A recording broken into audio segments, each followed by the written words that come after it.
Welcome to another Wednesday's Word. It's the morning after an election here in America, and whatever had happened last night, one thing would be true: Jesus is Lord. And that sounds like such a Christian statement, but throughout time, especially in the early church, that was an incredibly political statement. It was a statement saying that the Roman way of doing things did not define the church, that we held different values and had a different sort of community. And in America, that's become part of just our Christian sloganing, and we've forgotten that we're really called not just to be in a church, but part of something that goes against all forms of culture. In either political party in America and all the third parties, there are levels of corruption and things that the Bible would disagree with. As Christians, we're called to pray for our president. We're called to submit to leaders, that's in Romans 13, but we're also called to create a Christian counterculture. One way to read the Sermon on the Mount is that's a powerful counterculture saying this is what the world is saying, this is what Rome is saying. In Rome, sexual immorality was normal.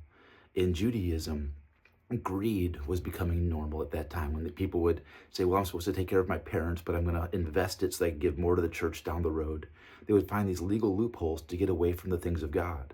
And Jesus was continually pushing against those cultural trends and saying, no, honor your mother and father, love the Lord, love your neighbor, do not abuse your body or the bodies of other people for your own pleasure.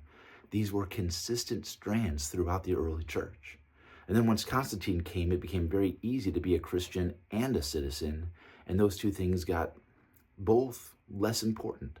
You didn't have to stand up for your faith nearly as much, and that's been taken for granted for a long time. Regardless of who won today, the call remains the same. Not to become great Americans, although I do love our country and I want to be a great citizen, but to be citizens of a greater kingdom.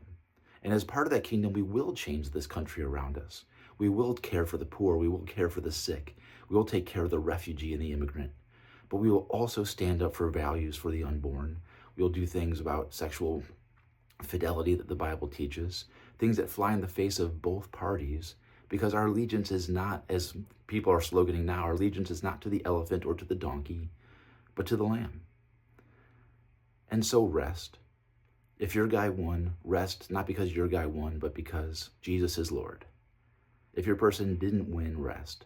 Not because you were wrong and everything was right and now you're going to have a bad 4 years, but because Jesus is Lord. It's hard to do that, I understand. And there's a lot of concerns people have, and we're here to listen to that. But our main gospel is not that we're going to invest into a political power to take over the world, but we're going to do a grassroots movement to create a Christian counterculture to show people how good God is. So that when they come to the church and they're in the house of a Christian, as the old psalm says, they can taste and see that the Lord is good. All right, have a great week.